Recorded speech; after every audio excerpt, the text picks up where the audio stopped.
Greetings, beings from around the galaxy far, far away, and acolytes devoted to the Force, and welcome back to the channel. I have been expecting you.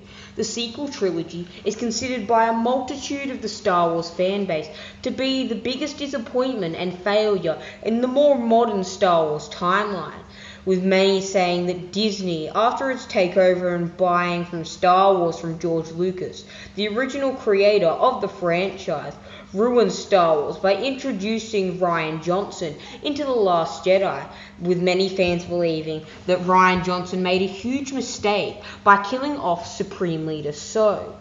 Supreme Leader Snoke was later revealed to be a Strand-class clone, artificially created through the usage of Sith alchemy and sorcery on Exegol by the Sith Eternal cultists, operated in secret by Palpatine, constructed prior to 12-8 BBY.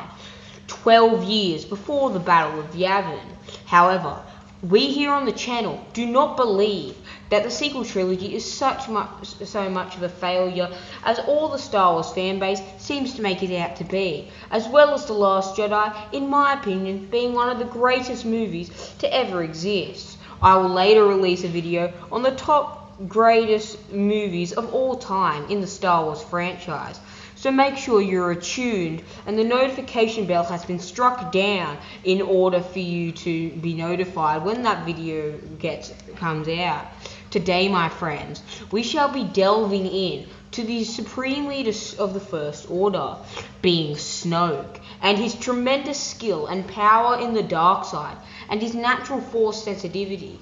Snoke is one of my favourite concepts to cover here on the channel, and one of my favourite characters in all of the Star Wars canon fan base, with him, in my opinion, being comparable to that of Darth Sidious in terms of cryptic mysteriousness and unknowingness.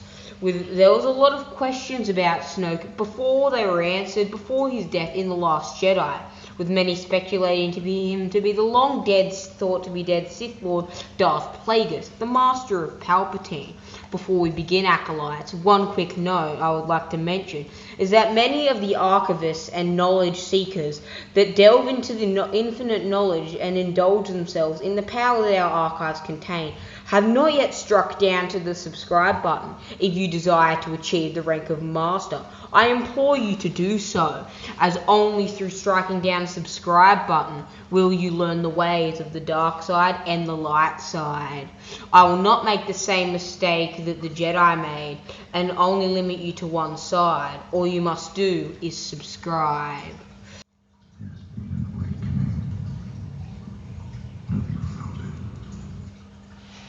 While Snoke was not trained inherently in the ways of the Sith, like his master in secret, Darth Sidious, he was naturally highly force-sensitive, meant originally as the clone body for Emperor Palpatine, after using essence transfer, and sustaining his spirit after his supposed death at the hands of Anakin Skywalker aboard the second Death Star during the Battle of Endor. Snoke was naturally highly attuned to the dark side of the Force, with Force powers equally as impressive and horribly terrifying as his creator Sidious. While his abilities and techniques in the dark side were not explicitly Sith in origin, like those of his own creator Darth Sidious, Snoke possessed the knowledge and power to utterly dominate and rule the First Order, easily subduing Kylo Ren, and considered by many to be a match for Luke Skywalker, someone who Palpatine also feared in Star Wars canon continuity. Despite this setback, with Sidious not limiting Snoke's knowledge so he did not surpass his secret master, Snoke still learned about the lost truths of the dark side of the Force, waiting within the depths of the unknown regions, including Exegol, the ancient planet wholly in the Sith lore and steeped in the dark side that Palpatine had established his base on years prior, and made them serve his will. While his physical strength atrophied and decayed along with his wounded and deformed body, Snoke remained tremendously strong in the Force until his death.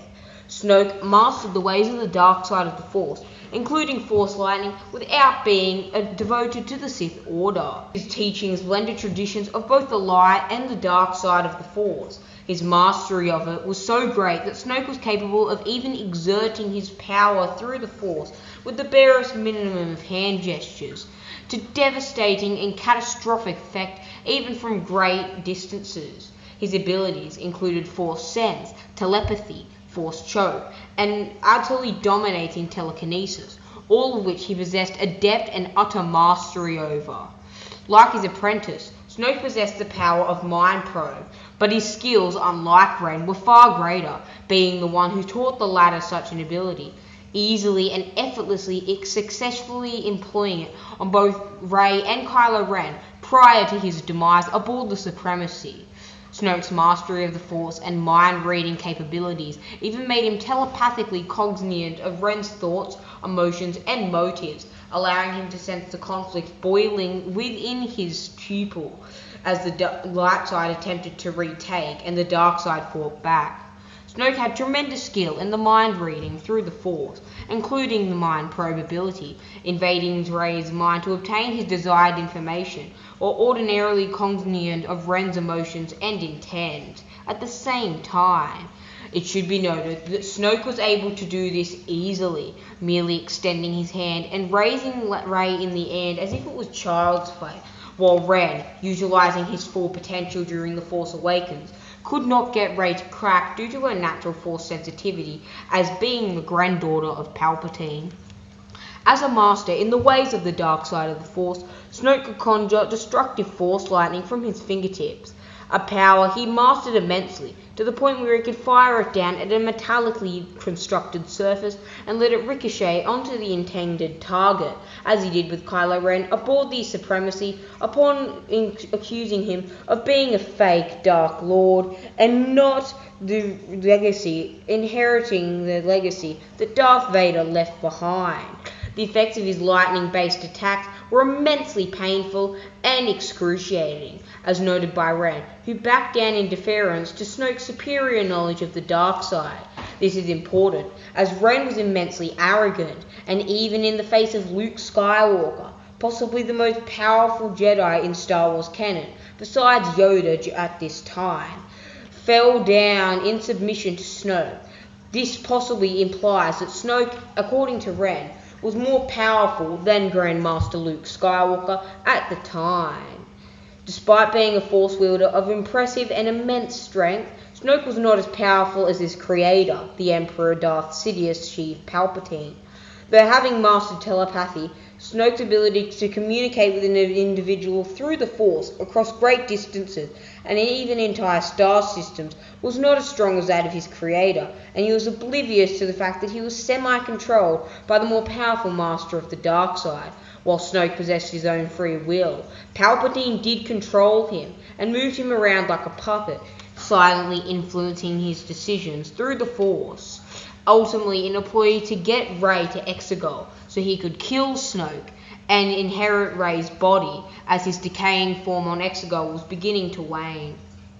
Although both Rey and Ren possessed a raw and unnaturally impressive connection to the Force, Snoke's abilities and methods of the dark side eclipsed their powers due to the greater knowledge and experience at the Supreme Leader's disposal. In addition to subduing Ren effortlessly with a single attack of Force lightning, Snoke toyed with Rey easily by telekinetically tossing her around his throne room. He could even overpower her when both were using the Force at the same time, as he demonstrated by overriding her control of the Skywalker lightsaber, causing it to avoid Rey's grasp before turning around and smacking her in the back of the head before returning to the side of Snoke's chair and throne, something he would ultimately prove to be a fatal mistake.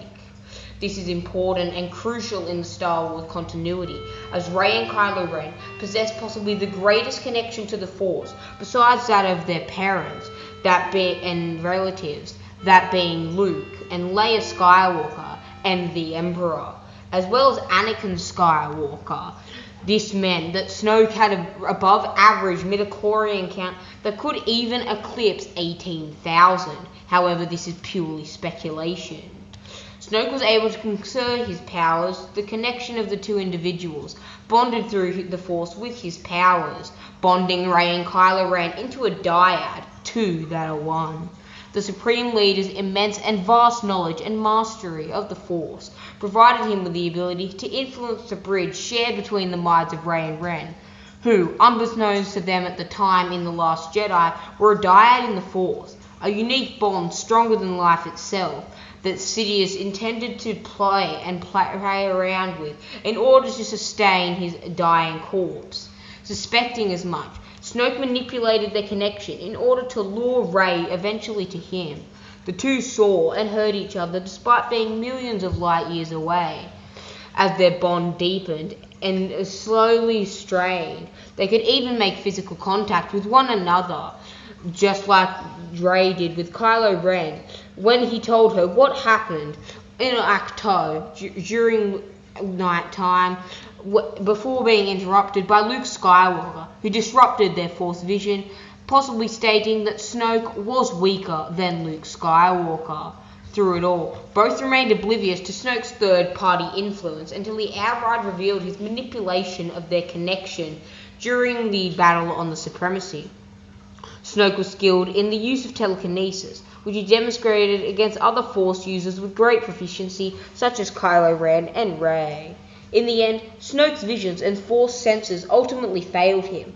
While exalting the resolve he sensed in his often conflicted apprentice, with the light trying to regain Kylo, but the dark rebelling against it, trying to feed off Kylo's raw anger, power, and Force sensitivity. He did not sense his own impending death in the mind of his apprentice by the son of Han Solo.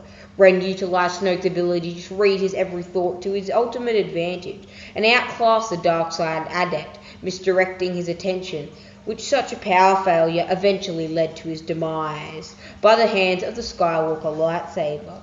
Though it is not known if he had any skill in lightsaber combat, as this holocron has been lost in the many plunderings and battles that have raged across the galaxy.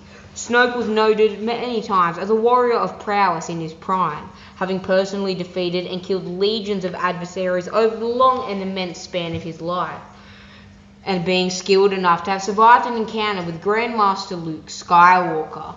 By the time of the Cold War, Snoke's physical capabilities had faded and began to wane. With his advanced and growing age and wounds, because of his broken body, his stride was staggered, his muscles weakened and frail, and he could not defend himself in conflict beyond his Force abilities. Even with his immensely frail appearance and damaged and weakened body, Snoke was strong enough to slap Ren in the face hard enough to draw gashes of blood out of anger for ignoring his orders to leave his mask aboard their ship. Regardless of his deformities, Snoke's mind was sharp and cunning, for he possessed a vast, extensive knowledge of ancient dark side texts and lore. This included apprehension about the dark side of the Force, arcane magic lore, culture of prominent Force wielders, Sith teachings, and historical events such as the Battle of Endor, one he watched from afar, witnessing the fall of his own creator in Darth Sidious.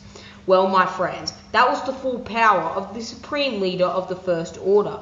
Tell me if you like the daily Star Wars lore, and if you would like me to cover any more Snoke lore and abilities in the future. I hope I will see you soon, Acolytes. I'll see you in a galaxy far, far away. Yes, I've grown from a man to a god.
The climactic duel in Episode 5 of Tales of the Jedi between esteemed Jedi High Council member Yaddle and the fallen Jedi in Dooku is one of the most climactic, well-written, scripted, and most entertaining lightsaber duels in all of animated Star Wars history, displaying both of their peak skill at the time.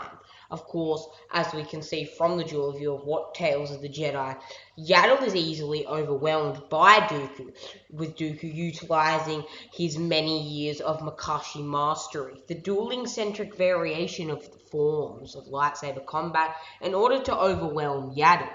However, this fight actually has a much more different, unique, eccentric, and possibly hidden meaning, with this fight possibly being the reason that Dooku was able to fare so well against Yoda on Geonosis, without further amplification and augmentation from the powers of the dark side.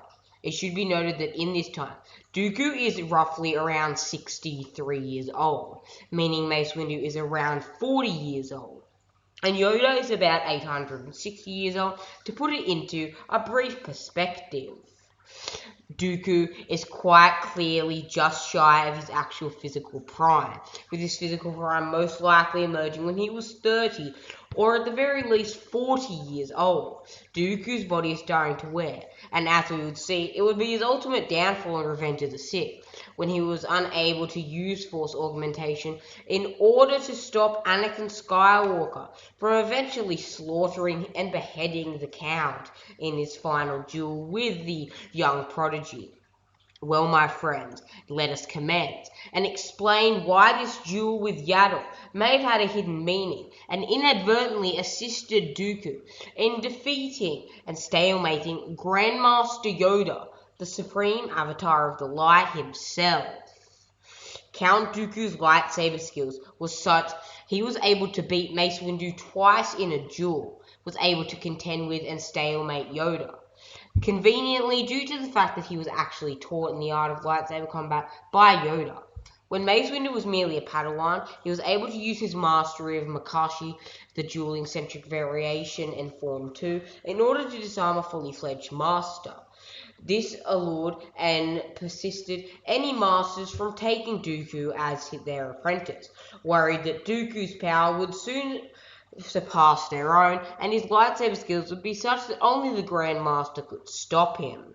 This eventually would prove to be the case, as the only master who was brave enough to take on board Dooku was actually Grand Master Yoda himself, who took Dooku on his own Padawan to train him in the art of lightsaber combat. Yoda's lightsaber skills are among some of the greatest in all of galactic history, alongside Dooku's, and if you have not seen my ranking the top 10 plus 1 lightsaber duelers in all of Star Wars video, I highly recommend that you go check that out, as it really gives a great insight into the lightsaber capabilities of both Yoda and Dooku. Spoiler alert, they both appear on that list.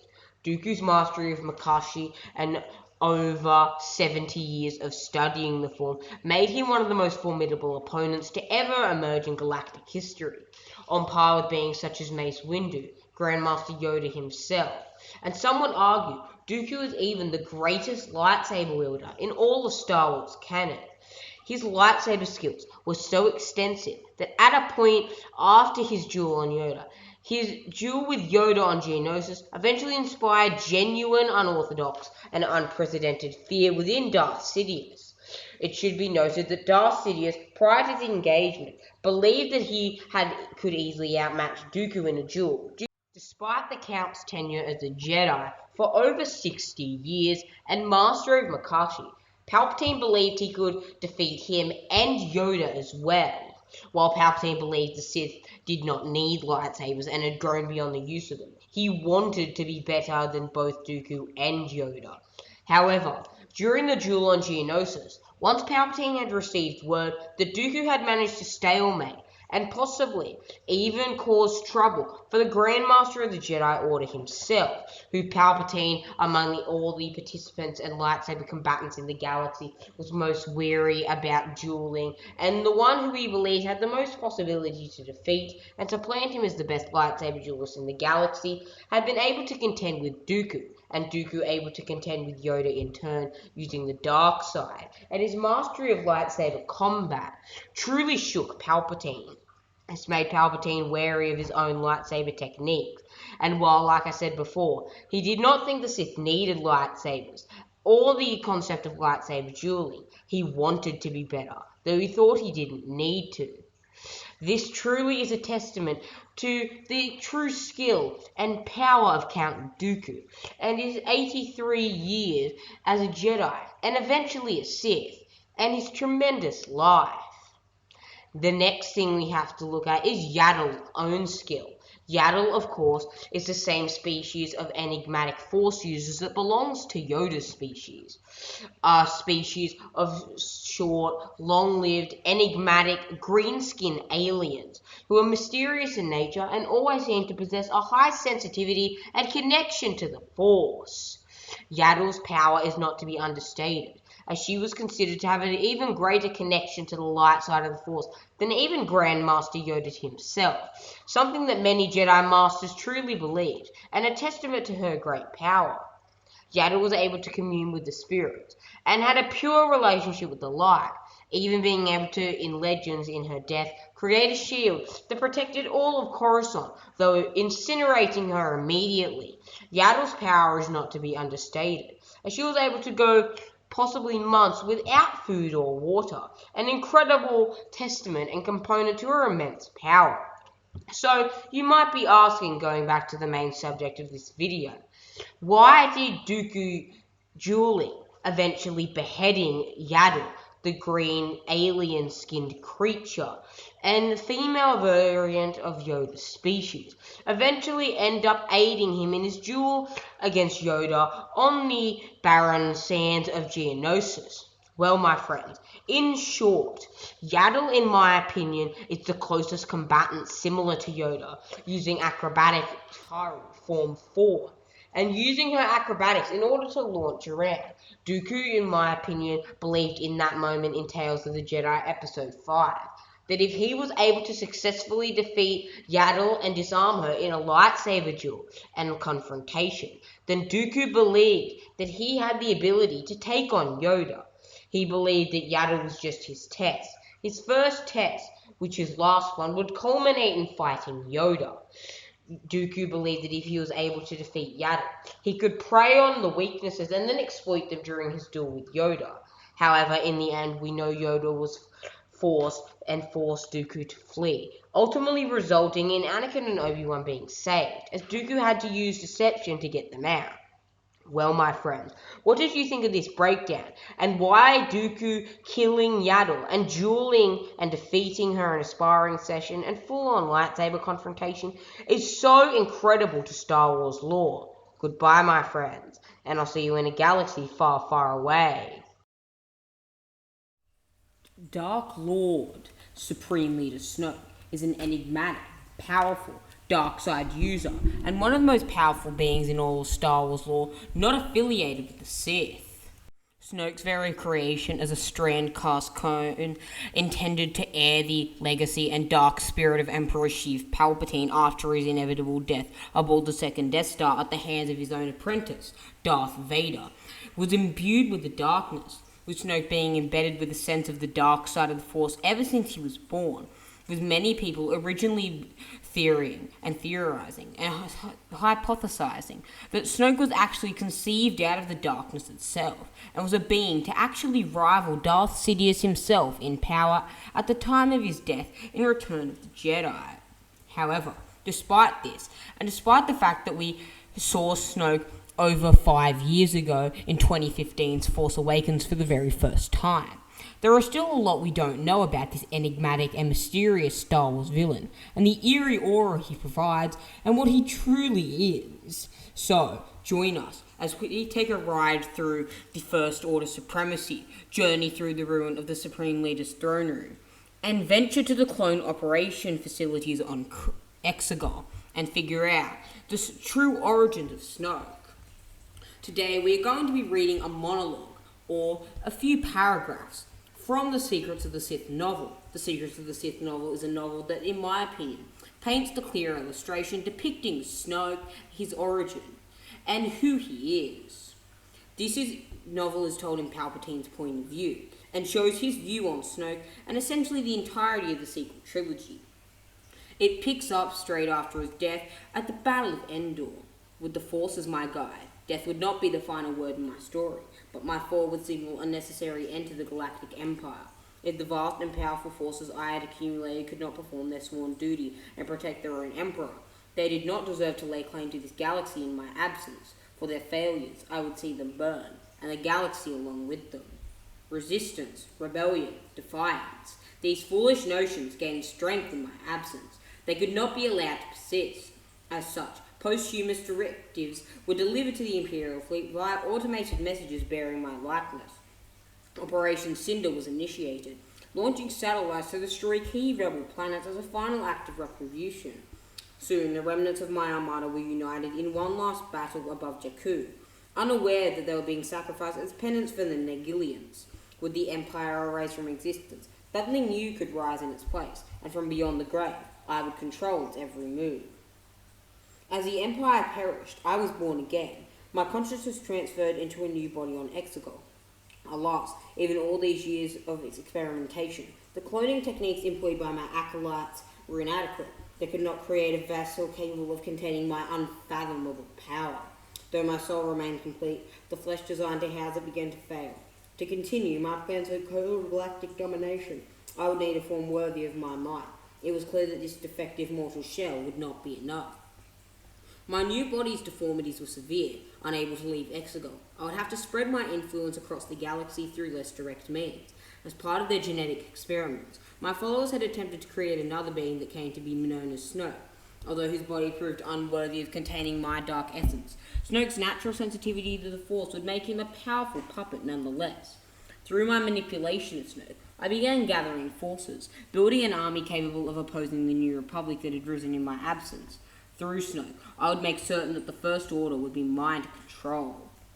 Snoke was a temporary measure at best. My faithful followers in the unknown regions still sought to produce a body worthy of my infinite might. Using a technique known as strand casting, countless modified clone bodies were produced from my genetic template. All but one of them were utter failures. The lone subject that survived the cloning process lacked any connection to the Force. I rejected this useless creature, but I chose to let it live. Even if this son was undeserving of my legacy, I surmised that the Palpatine blood rushing through its veins might someday become useful. As always, my theory would progress soon. This depicts Snoke's origins. Snoke was actually a clone, formed and created on Exegol biologically using the method known as strand casting. And if you want to know more about strand casting, check out a video that I'll link in the description. Strand casting is a unique method that is utilized in order to create clones. And Snoke was created using these methods. Strand casting is very similar to how the Kaminoans replicated Jango Fett's DNA to create a perfect template for the clone army ordered by Darth Tyrannus, and utilized in the Clone Wars. Snoke's true purpose and his origins depict that Snoke is a puppet, however not controlled by Sidious. Sidious was dying on Exegol, and he needed someone to be able to inherit his dark mantle while he was out of the game. Palpatine was immovable and was not able to be moved from Exegol via multiple different methods, such as transportation, hyperspace, or many others. Palpatine needed multiple different wires, mechanical implants, and cybernetic devices in order for him to remain alive, causing various stimulations and health packs in order to sustain his life. Palpatine's spirit may have been eternal through his use of essence transfer, an ability pioneered by Darth Endedu, an exceptionally powerful Sith Lord who emerged sometime after the Second Great Schism in 7000 BBY, and before Vitiate took over the Sith Empire in 5000 BBY. Snoke's full origins, in short, is the fact that Snoke was a clone. Snoke was cloned using a portion of Palpatine's DNA, and Palpatine, in turn, gave Snoke sensitivity to the Force. In my opinion, Snoke's Force sensitivity, while not extremely grand, was still up there with some of the most powerful beings in Star Wars canon. While I don't think as high as Yoda or someone such as Darth Plagueis, I do believe that his Force connection was roughly around the level of Mace Windu, with Mace Windu believed to possess a 6 17,800 midichlorian count. I believe Snoke would be slightly higher at around 17,000, perhaps a little lower, but I wouldn't place my estimations above this. Well, my friends, what did you think of this video? Did you enjoy this Snoke content that we are slowly and sluggishly releasing on the channel? Soon there will be a lore compilation on Snoke, so you can educate yourselves on all facts related to the Supreme Leader. Now, my friends, I bid you farewell. I am off to excavate the tombs of the Supreme Leader on board the Supremacy, and I'll see the Supreme Leader, the heir to the First Order, and his corpse mangled across the floor. Goodbye, my friends, and I'll see you in a galaxy far, far away as we search for more holocrons.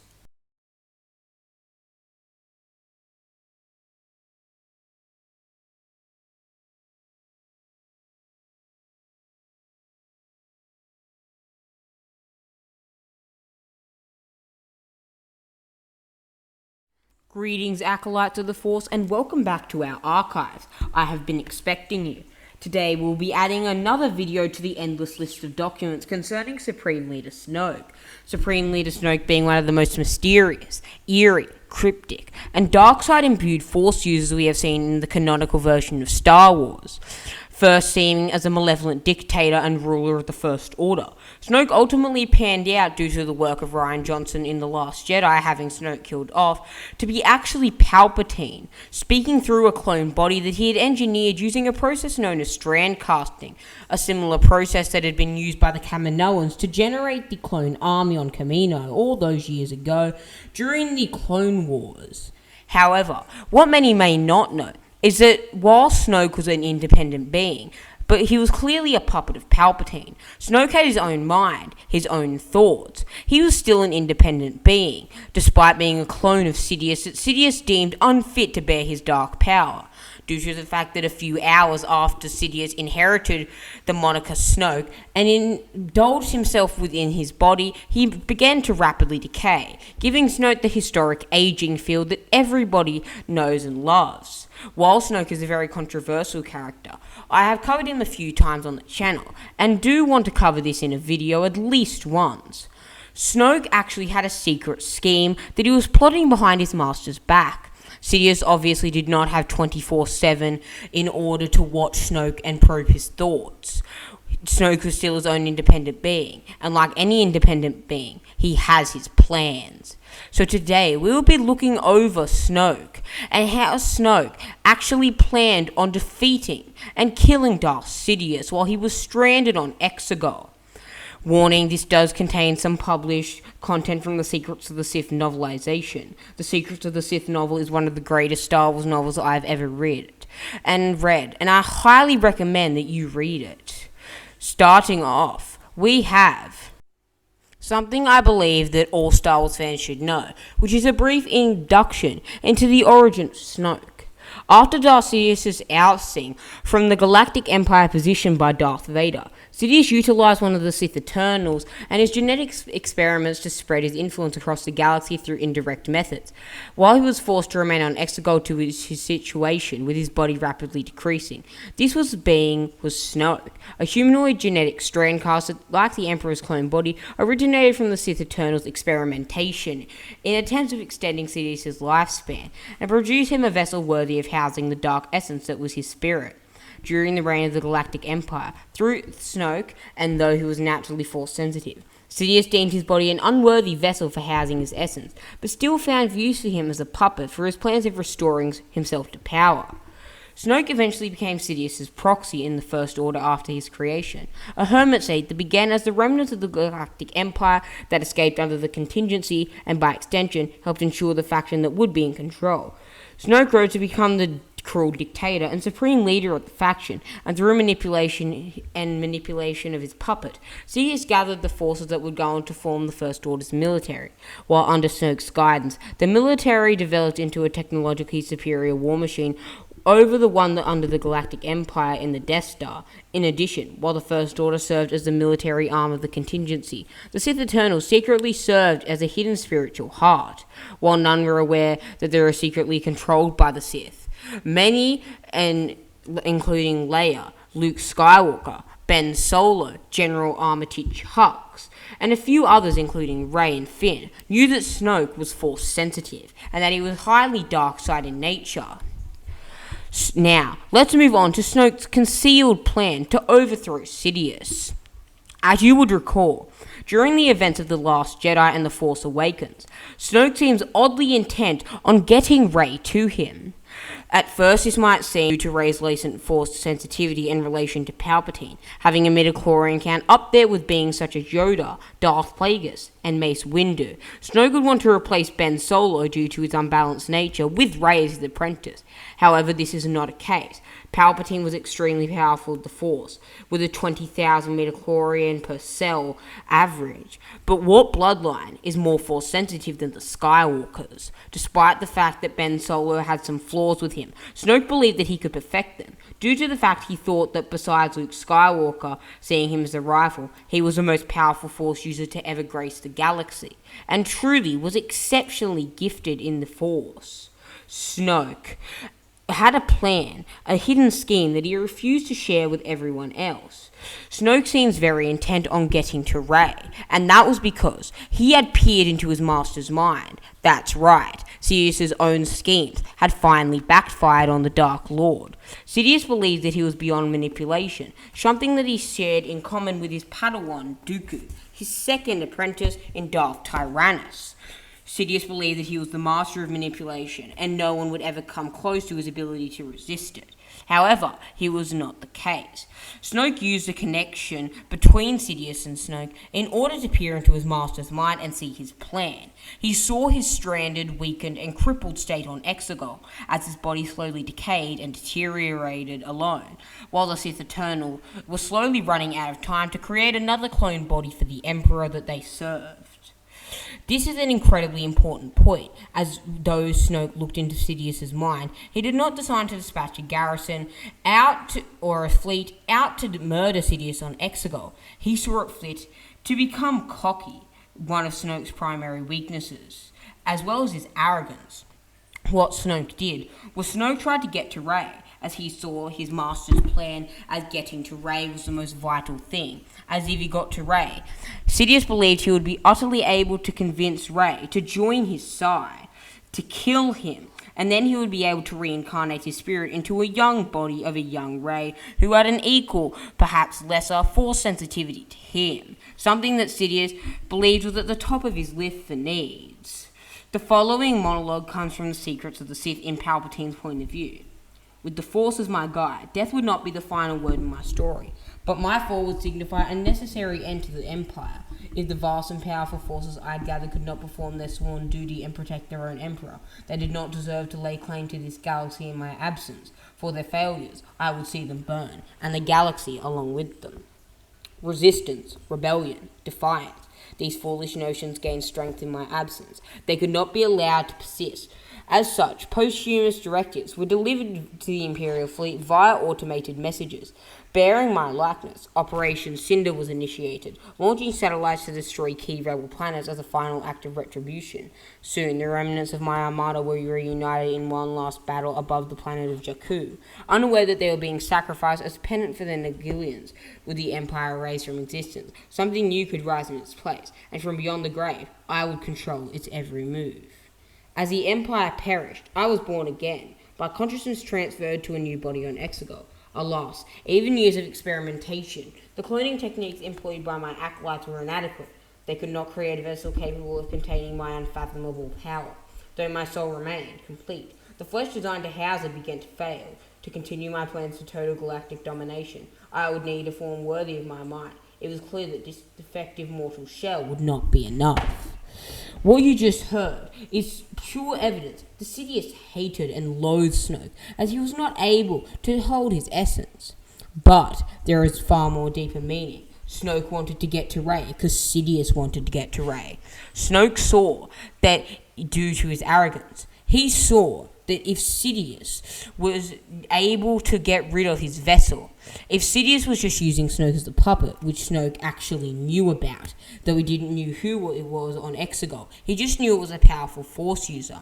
Snoke believed that if he was able to get and kill Rey after attaining the information and the map to Luke Skywalker that he required, then Sidious would slowly starve like a whimpering child.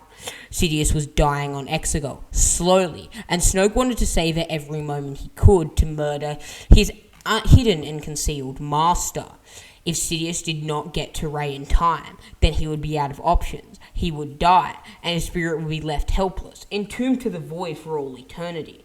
This was why Snoke was so intent on Kylo Ren bringing Rey to him. Not because he wanted a change of apprentice, although he certainly would have considered this in my opinion. It was because he wanted to thwart Palpatine, his own creator, and desire to see him die. He wanted to see him suffer and have another torturous existence, right until his last rasping breaths. Now, my friends, I bid you farewell. This is where we part ways. I hope you now can fully comprehend Snoke's secret plan to murder Palpatine, and how it was one of the most cruel things in all of Star Wars canon. Goodbye, my friends. I hope you enjoy updating our archivists and our archives. Our archivists and scavengers are currently scattered around the entire galaxy searching for more videos to keep you updated on all the Star Wars lore. Goodbye, my friends, and I'll see you in a galaxy far, far away.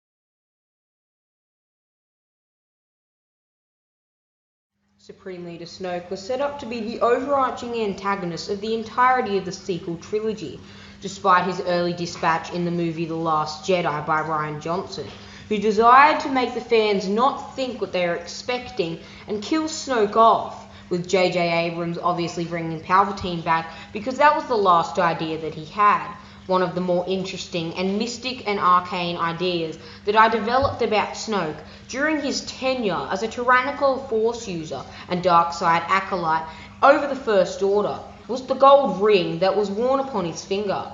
A golden etched ring was owned by Supreme Leader Snoke of the First Order, who wore it on the index finger of his left hand, which was highly deformed. Etched upon the ring were glyphs of the Draughty, and the top of the ring featured an obsidian from the Sith cave on Mustafar, underneath the catacombs of Darth Vader's own Sith castle. Snoke wore the ring prior and during the Battle of Oichi in 34 ABY, where he was killed. It was originally constructed at Fortress Vader, which was the castle located on Mustafar. Made of gold, the ring was gold in coloration, and inscribed and encrusted with the ancient glyphs of the Draughty. Affixed to the top was a black shard of obsidian, harvested from the Sith cave located beneath Fortress Vader, Darth Vader's own castle, in its catacombs, created by the year of 34 ABY. The ring was found at Fortress Vader by Snoke, the Supreme Leader of the First Order, who wore it on the index finger of his left hand. Snoke wore the ring when training his apprentice, Kylo Ren, the fallen Ben Solo, in both the Ra'Lech system and on the planet Dagobah, the ancient planet that Yoda had used during his exile after the decimation of the Jedi Order and his failure against Darth Sidious, as well as when he was aboard his own flagship, the Supremacy, the only Mega-class Star Destroyer to ever be constructed in Star Wars. During the Battle of Oichi in 34 ABY, as Snoke sat upon his throne during the engagement, he was betrayed by the conflicted Red, who, now aligned with the dark side, used the Force to bisect him with the Skywalker lightsaber, the most historic blade and relic in Star Wars canon. The blade also cut through both of Snoke's wrists, leaving his left hand, still wearing the ring, lying upon the arm of his throne as he was killed. Sometime later that same year, a statue of Snoke bearing the ring had been put on display by the Ithorian collector Donk Ondar on his shop, the Den of Antiques on the planet Batuu. It is most likely to believe that Snoke's ring possessed healing or perhaps some regenerative properties, as we compare the images from The Force Awakens and The Last Jedi. Both movies, I would like to add, take place mere minutes apart from one another, we can see that the wound that has infected Snoke's head and has run a scar slithering across his skull has severely diminished in size. We can also deduct, based on his attire, that the many wounds, including the malformed zygoma, have begun to close. This theory was quickly dismissed, however, but this ring still remains one of the more cryptic parts about Supreme Leader Snoke. Supreme Leader Snoke was established early in the sequel trilogy during the events of the 7th movie in the Skywalker saga, The Force Awakens, as being the overarching and main antagonist of the sequel trilogy. However, this was quickly undone and remedied by the effects of Rian Johnson in the movie The Last Jedi, when he deduced that it would be more unexpected to kill Snoke off with the use of the Skywalker lightsaber and the treachery of Kylo Ren.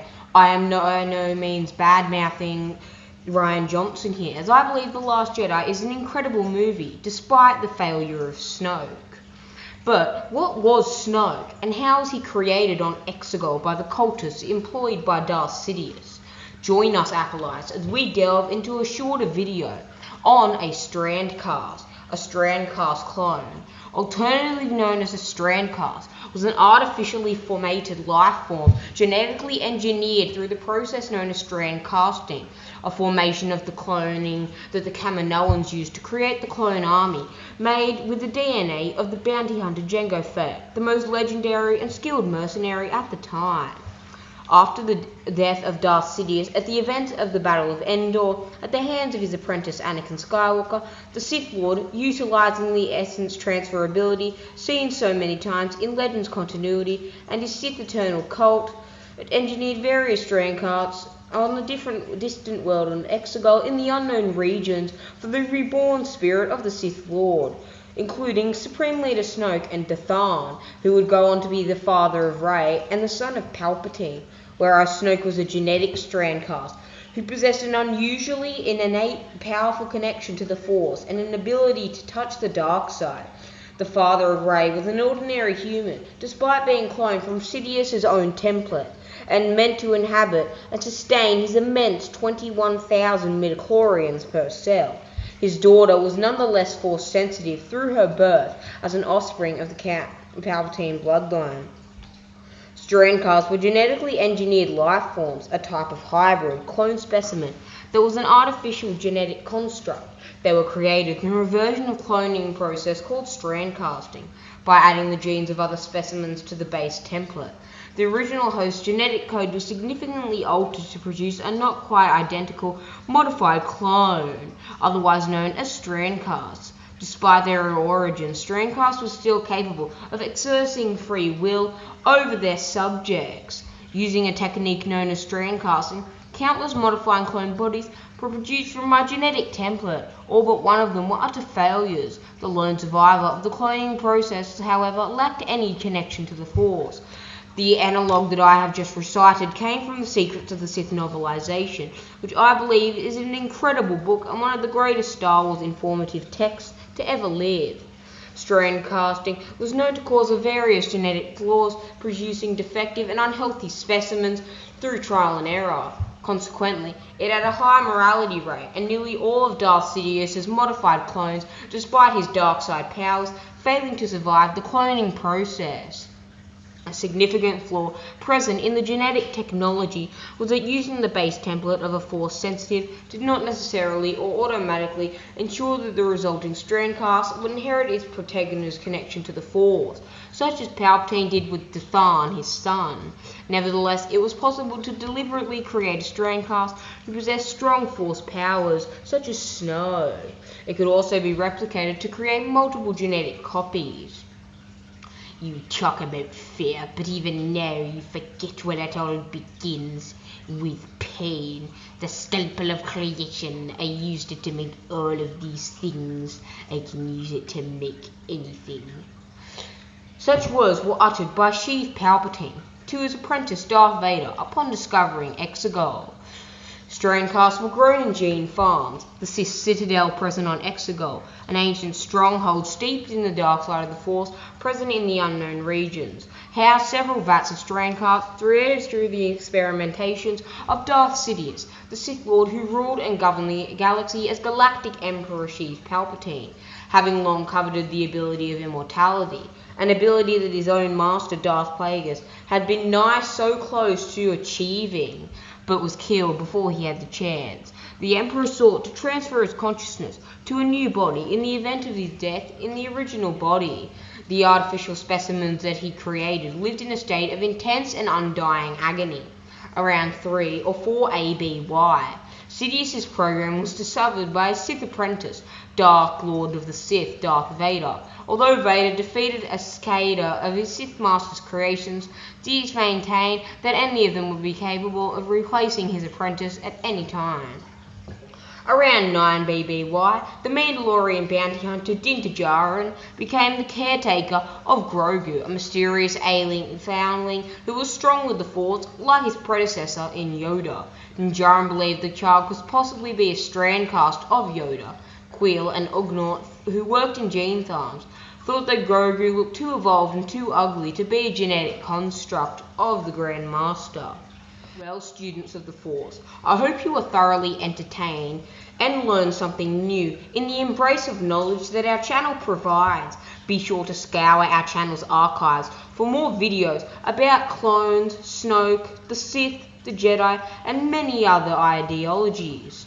I have recently released videos that cover the new trailers for Tales of the Jedi and Andor, as well as Mandalorian Season 3, and I heavily suggest informing yourself on the new Star Wars projects releasing later this year and into early 2023. Goodbye, students and acolytes of the Force, and I'll see you in a galaxy far, far away. The Supreme Leader of the First Order, Supreme Leader Snoke, a genetically and biologically formed Strandcast clone, is single-handedly one of the most formidable Darksiders that we know in this canonical Star Wars universe, staking his claim as a mysterious, enigmatic, eerie character with cryptid origins from the very beginning in his debut in The Force Awakens as an enormous holo-projected being. Snoke was an exceptionally powerful Darkseid adept, knowing many Darkseid techniques that not even Darth Vader knew, having been taught single-handedly by possibly the most powerful Sith Lord of all time in Darth Sidious. There were few who had better tutelage under a Sith than Snoke, perhaps possibly than Vitiate and Nihilus. Supreme Leader Snoke was exceptionally gifted in the dark side, with a midichlorian count surpassing even the most powerful Jedi such as Mace Windu. Although not on par with Yoda, Supreme Leader Snoke was an incredibly powerful being in his own right. Now, I turn ourselves to The Last Jedi. In The Last Jedi, in the throne room sequence, which ultimately results in the death of Snoke, we can clearly see that Snoke is boasting and bragging about his ability to perceive Kylo Ren's head, see his every thought, and predict his next move. This was perhaps Snoke's arrogance going into play, and perhaps these claims were never actually validated at all, and Snoke only said this to unnerve Rey and to throw Kylo Ren off. However, this would be his downfall, as we all know. Kylo Ren used the Force by concealing his right hand to manipulate the Skywalker lightsaber into bisecting Snoke in the midsection, ultimately resulting in the Supreme Leader in all his dark side power far surpassing anything Rey or Ben combined could wield, and his death, resulting in the Supreme Leader of the First Order dying and Kylo Ren attaining the mantle of Leader of the First Order.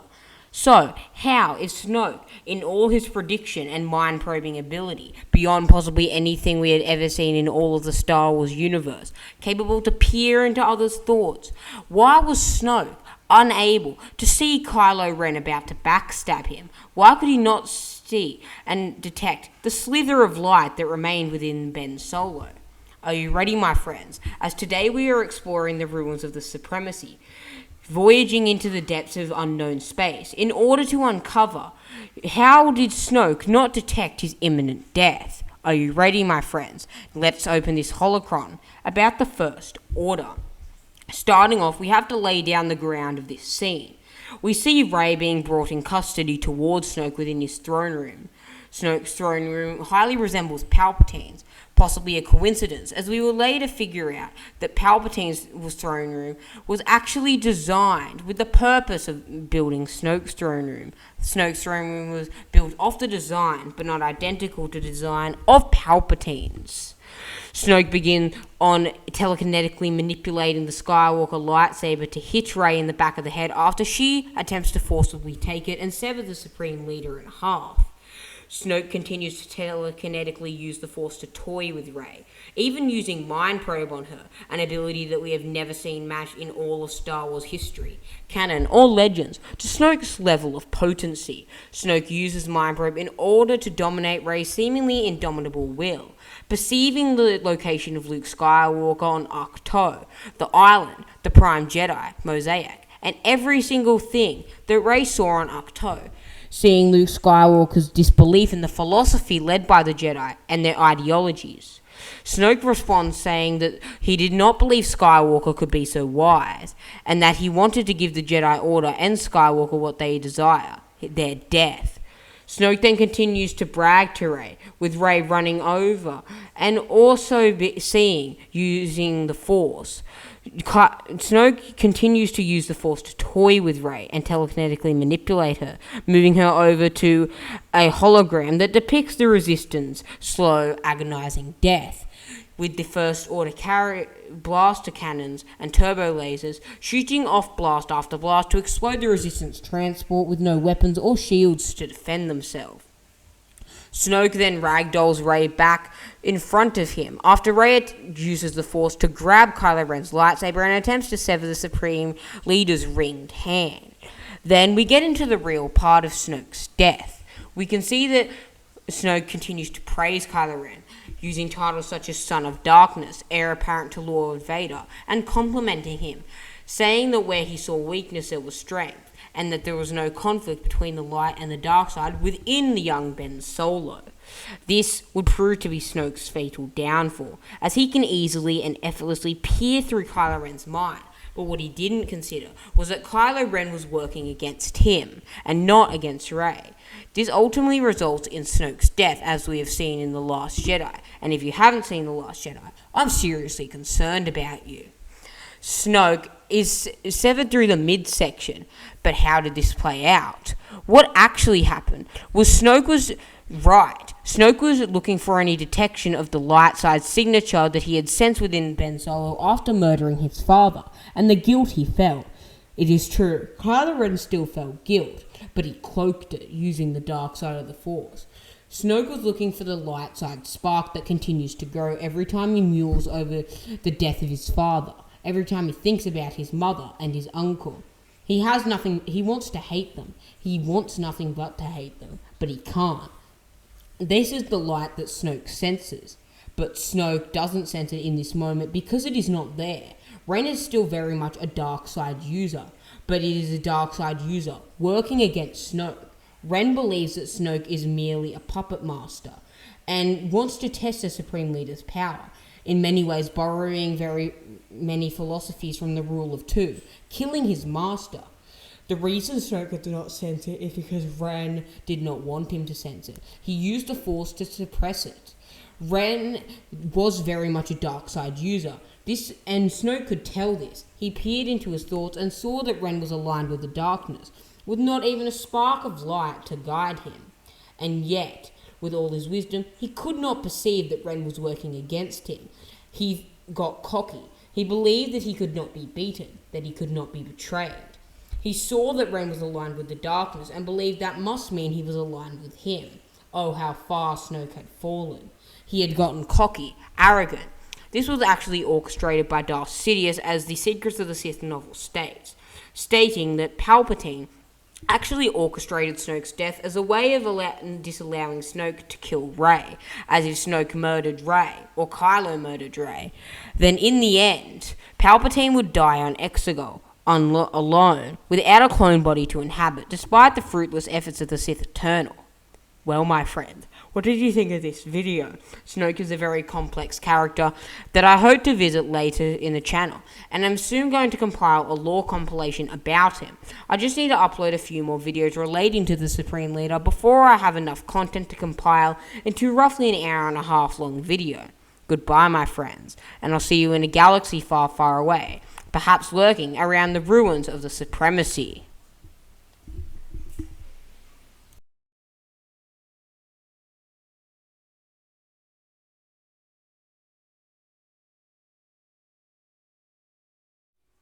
Greetings, my Sith Eternal cultists and various entities from throughout the Star Wars mythology.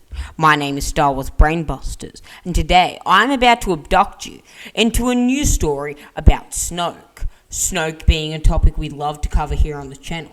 Snoke is one of the most mysterious, enigmatic, powerful, and dark-side imbued entities we have seen throughout the Star Wars canon mythology and universe. We first see Snoke in The Force Awakens, making his debut as a new big bad for the sequel trilogy.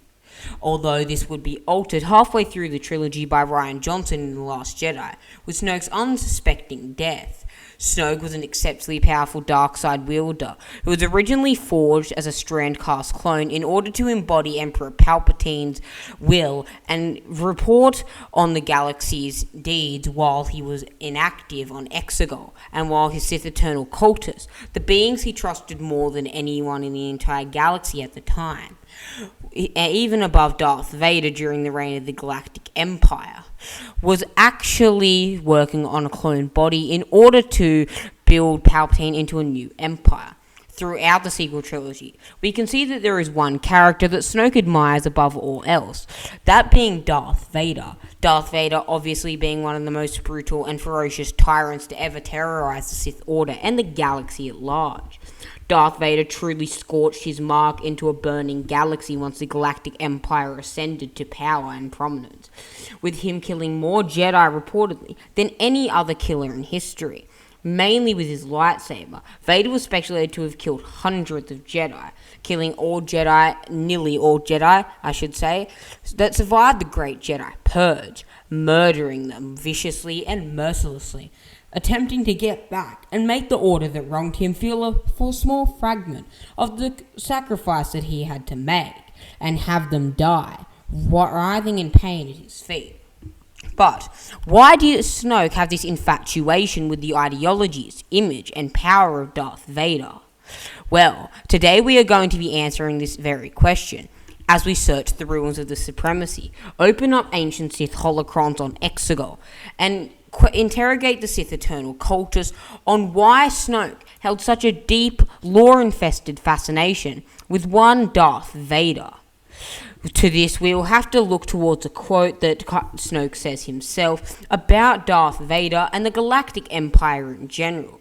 Kylo Ren, I watched the Galactic Empire rise and then fall. The gullible prattle on about the triumph of truth and justice, of individualism and free will, as if such things were solid and real instead of the simple subjective judgments. The historians have it all wrong. It was neither poor strategy nor arrogance that brought down the Empire. You know all too well what did. Ren nodded once. Sentiment. Yes, such a simple thing, such a foolish error of judgment, a momentary lapse in an otherwise exemplary life. This proves that Snoke thought of Darth Vader extremely highly. The quote continues, "Had Lord Vader not succumbed to emotion at the crucial moment, had the father killed the son, the Empire would have prevailed, and there would be no threat of Skywalker's return today." Snoke goes on to say how he believed that Darth Vader led the preeminent and greatest life that a Darksider could, slaughtering any light side wielder that got in his way, being a dominating force that could change the tide of battles, and essentially becoming one of, if not in the top 10 most powerful Sith Lords of all time, surpassing even some of the most powerful Sith Lords like Marka Ragnos, and even surpassing his own apprentice in Starkiller, in my opinion at least. Darth Vader was an exceptionally powerful being, and Snoke certainly is as well, with my opinion Snoke being slightly more proficient and masterful over the Force than Vader, but Vader certainly has it in physical capabilities. Nevertheless, I'm going to create a video on Snoke versus Vader to answer this question. Anyway, Snoke seems to be so fascinated with Darth Vader. and this possibly could lead back to a plot point that actually is Snoke's obsidian ring. Snoke's obsidian ring is actually crafted from obsidian harvested from the catacombs underlying Darth Vader's castle on Mustafar, the flaming planet overlooking his greatest defeat and cripplement by Obi-Wan Kenobi, his former master, in Revenge of the Sith. At some unknown point in time, Snoke ventured here, willing and ready to uncover any secrets about the Sith he could, and crafted this obsidian ring engraved with the glyphs and runic patterns of the Dwarti. The Dwarti were the statues that Palpatine held in his office, one of which bearing Darth Plagueis' remains. Snoke seems fascinated with Darth Vader because Darth Vader is the pure embodiment of what he thought a Sith could be. However, while this is a defining characteristic and trait of Snoke, this is not entirely why he is so fascinated and intrigued by him. In short, Snoke is so fascinated and intrigued by Vader for one crucial reason, and that is because Ben Solo is. The only person in the galaxy who admired Vader more than Snoke was one Ben Solo, Kylo Ren. And through this, Snoke hoped to form a bond with his apprentice. He had seen the failures in Darth Sidious's relationship with Anakin Skywalker and hoped to remedy it. By fully immersing and submerging Ben Solo in the darkness, Snoke hoped to create a pupil of pure shadow that he could dispatch at will to get rid of any enemies that he see fit, and to kill any being and creature that he saw as a threat to his schemes and machinations, to kill the dying Darth Sidious on Exegol by depriving him of Rey. Snoke wanted to connect on Ren with a level that Sidious never could with Vader.